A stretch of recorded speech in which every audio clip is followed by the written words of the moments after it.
በቃልም መልካም ያደረጉ ብዙ ሴቶች አሉ። አንቺ ግን ከሁሉም ትበልጫለሽ። አባዬ እማዬ ፍቅር ሲጀመር ለትዳር ነው መጀመሪያ።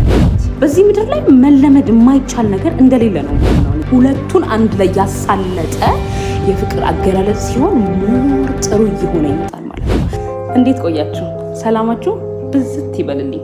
ሲንግል የሆናችሁ የፍቅር ግንኙነት ለመጀመር ፕሮሰስ ላይ ያላችሁ፣ ለመጀመሪያ ያሰባችሁ፣ እንዲሁም ደግሞ ምንም ያላሰባችሁ ሁላችሁም አንድ ጊዜ ጆሮአችሁን ስጡኝ እባካችሁ። ከዚህ ቪዲዮ ብዙ ነገር ትማሩበታላችሁ።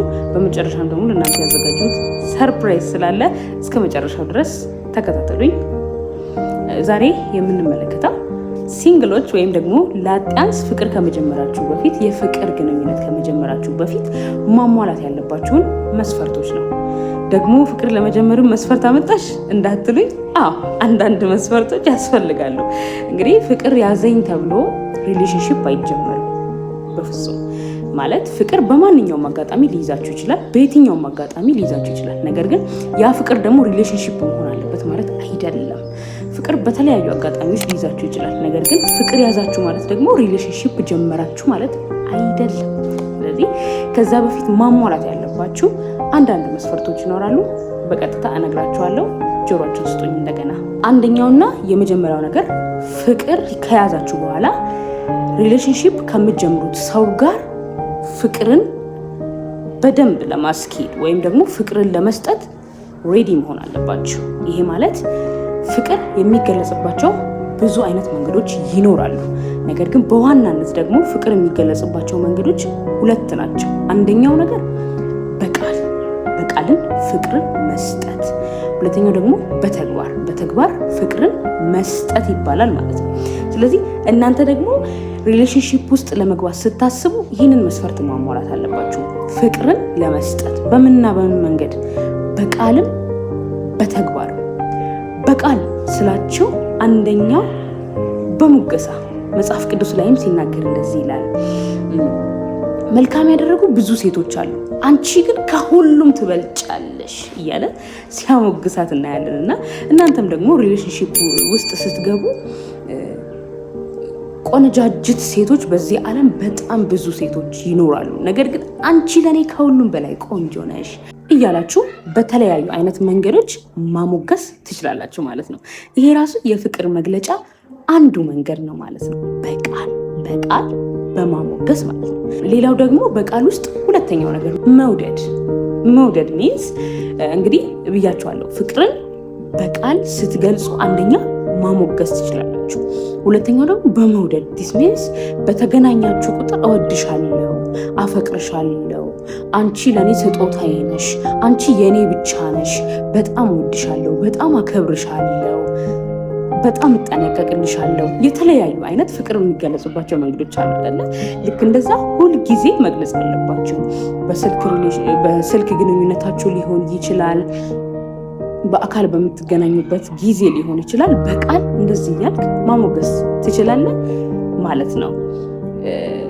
እንደሱ ሲሆን ደግሞ ፍቅር እየጠነከረ ይመጣል። ይሄ ለእህቶችም ለወንድሞችም ነው። መሞጋገስ እርስ በእርስ። ሲቀጥል ደግሞ ፍቅርን መገላለጽ፣ እወድሃለሁ፣ እወድሻለሁ፣ አፈቅርሃለሁ፣ አፈቅርሻለሁ የተባባሉ ፍቅርን መገላለጽ አንዱ ፍቅርን የሚያሳድግ ነገር ነው ማለት ነው። ሌላው ደግሞ መቆለማመጥ እርስ በእርስ። አሁን እኔ ስሜ የትናየት ነው እና የትናየት ተባብሎ መጠራራት እጅግ በጣም ነውር ነው እንደውም በፍቅር። ምክንያቱም የራስ ስም እኮ ነው። ይህንን ሁላችንም እናውቃለን፣ የራስ ስም ነው። ነገር ግን ፍቅር ውስጥ ስንሆን ግን ማቆለማመጥ፣ አባዬ እማዬ ይሄ ድሮ እንደውም ብዙ ኖርማል ነበር። አሁን ከቅርብ ጊዜ ወዲህ አባዬ እማዬ በሶሻል ሚዲያ ላይ ተጥለቅልቋል እና እንደዛ ሊሆን ይችላል። የተለያዩ ማቆለማመጥ የሚቆለማመጡ ስሞች ይኖራሉ ማለት ነው እና በዛ መጠራራት። አንዳንድ ሰዎች እንደው ስጠሩ ወይዘሮውን ለመጨመር ወይዘሪቱን ለመጨመር የምትፈልጉ ሰዎች አሉ። ኖ እዚህ አይሆንም። ምክንያቱም በራስ ስም ሲጠራ ድንገት ስትጣሉ ምን ተብላችሁ ልትጠራሩ ነው? ምን ተባብላችሁ ልትጠራሩ ነው? ስለዚህ የግድ በቃ መቆለማመጥ እርስ በርስ የኔ ውድ፣ የኔ ፍቅር፣ የኔ ዓለም፣ የኔ ቆንጆ፣ የኔ ውድ የተለያዩ አይነት ነገሮች አሉና በዛ ስም መጠራራት አለባችሁ ማለት ነው። እንደዛ ሲሆን ደግሞ ፍቅራችሁ እየጨመረ ቀን በቀን በጣም እየተዋደዳችሁ ትመጣላችሁ። አንዳንድ ሰዎችን እሰማለሁኝ፣ እኔ እኮ እንደዚህ በቃል መግለጽ አይሆንልኝም፣ እኔ እኮ እንደዛ ብሎ ነገር የለም። ራስህን አስለምድ። ሁለቱን አንድ ላይ ያሳለጠ የፍቅር አገላለጽ ሲሆን ሞር ጥሩ እየሆነ ይመጣል ማለት ነው። በዚህ ምድር ላይ መለመድ የማይቻል ነገር እንደሌለ ነው ማምነው እኔ በራሴ። አንድ ሰው ለምድ አለው ካለ የማይለምደው ነገር የለም። አደርጋለሁ ካለ የማያደርገው ነገር የለም የሰው ልጅ። ስለዚህ እያየን አይደል ቴክኖሎጂ ላይ ሰዎች ምን ያክል መጥቀው እንደሄዱ እያየን ነው። ስለዚህ ይህንን ማድረግ ደግሞ በፍጹም ሊከብደን አይገባም። እኔ እኮ እንደዚህ ቃል ላይ ጎበዝ አይደለሁም ኖ፣ እንደሱ መሆን የለበትም። በቃል መገለጽ አለበት ፍቅር በቃል መገለጽ አለበት። ሁለተኛው ደግሞ ምንድነው ፍቅርን ስትገልጹ በተግባር ማለት ነው። አንዳንዴ ደግሞ በቃል ብቻ መሆን የለበትም፣ ደግሞ በተግባር ብቻ መሆን የለበትም። ስለዚህ በተግባር ደግሞ መገላለጽ ማለት ነው። ምንም ፍቅር ውስጥ ይሄ ቺፕስኬት መሆን አያስፈልግም። ሚንስ ሰቆንቆና መስቆንቆን አያስፈልግም ፍቅር ውስጥ በፍጹም። ለምን ፍቅራችሁን በትክክል እየተገላለጻችሁ በቃል ነገር ግን በተግባር ደግሞ ፍቅርን ለመገላለጽ እጅግ በጣም ትንሽ ነገር ይበቃል እኮ። እንዲሁ በባዶ አትሊስት ሁልጊዜ ባይሰጥ እንኳን ጊፍቶች ሁልጊዜ ባይሰጡ እንኳን አንዳንዴ ስፔሻል ዳዮች አሉ አይደል? የእናቶች ቀን ሊሆን ይችላል። የእናቶች ቀን እሺ ይቅርና የሴቶች ቀን ሊሆን ይችላል። የልደት ቀን ሊሆን ይችላል። የተገናኛችሁበት አኒቨርሰሪ ሊሆን ይችላል። በተለያዩ ስፔሻል ዳዮቻችሁ ላይ አትሊስት ትንንሽ ነገር መሰጣጠት፣ ይሄ የነገሩን ግዝፈት ወይም ደግሞ ብዙ ወጪ ማውጣት የሚለውን ሳይሆን አትሊስት ቸኮሌት እንኳን የ10 ብር ቸኮሌት እንኳን ተገዛዝቶ መሰጣጠት ፍቅርን እጅግ በጣም የሚያሳድግ ነገር ነው። በተግባር እያሳየን የምንሄደው ነገር ነው። ትንሽ ነገር ማድረግ እኮ ይቻላል እና ያንን እንኳን አትከልክሉ። በፍጹም መከልከል የለባችሁም ማለት ነው። ስለዚህ እንደዛ ለመሆን ሬዲ የሆነ ሰው ነው ሪሌሽንሺፕን መጀመር ያለበት ብዬ ነው ማምነው። እንደኔ ፍቅርን በተግባር መግለጥ፣ በተግባር ማሳየት ያስፈልጋል ማለት ነው በደንብ።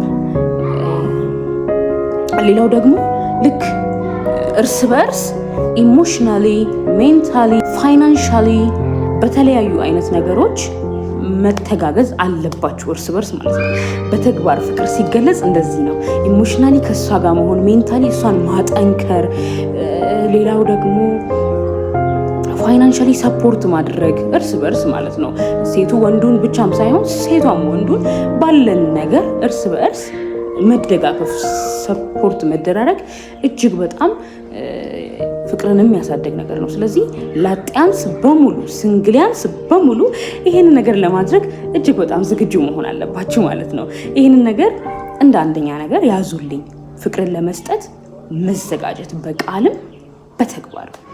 ሌላው ደግሞ ካፕል ጎል የሚባል ነገር አለ ማለት ፍቅር ስትጀምሩ እንደዚህ ጀስት ጊዜ ለማሳለፍ እንደምንጋባ እንደማንጋባ አላውቅም አምናት ሹርበን ፍቅርን እየቀጠልኩ ነው። ይሄ በፍጹም ሮንግ የሆነ ነገር ነው። ለምን ጊዜያችሁን ታባክናላችሁ? ላይፍ የሚባለውን ነገር ትናንሽ ነገሮችን ለማየት ለምን ብላችሁ ጊዜያችሁን ታባክናላችሁ? ከዚህ ሁሉ ፍቅር ሲጀመር በቃ ጎል አለው። ጎሉ ምንድነው? ሜሬጅ ነው፣ ትዳር ነው። ስለዚህ ያንን ነገር ደግሞ ለማሳካት ነው ፍቅር መጀመር ያለበት። ምናልባት እንደዛ ጀምራችሁ በተለያዩ አይነት ነገሮች ብሬክአፖች ሊፈጠሩ ይችላሉ። ነገር ግን አላማችሁ ደግሞ እንደምትጋቡ እርግጠኛ መሆን አለባችሁ ማለት ነው። አላማችሁን በደንብ በቃ እኔ እጋባለሁኝ፣ ከዚህ ሰው ጋር እጋባለሁ፣ ከዚህ ሴት ጋር እጋባለሁኝ ብላችሁ ነው ፍቅር መጀመር ያለበት። ፍቅር ስለያዛችሁ ብቻ ሪሌሽንሺፕ አይጀመርም ብዬ በመጀመሪያ ነግሬያችሁ ነበር። ስለዚህ በደንብ ጎላችሁን ማወቅ አለባችሁ ማለት ነው። እንጋባለን ብላችሁ አስባችሁ ነው ፍቅር ውስጥ መግባት ያለባችሁ፣ ሪሌሽንሺፕ መጀመር ያለባችሁ ማለት ነው።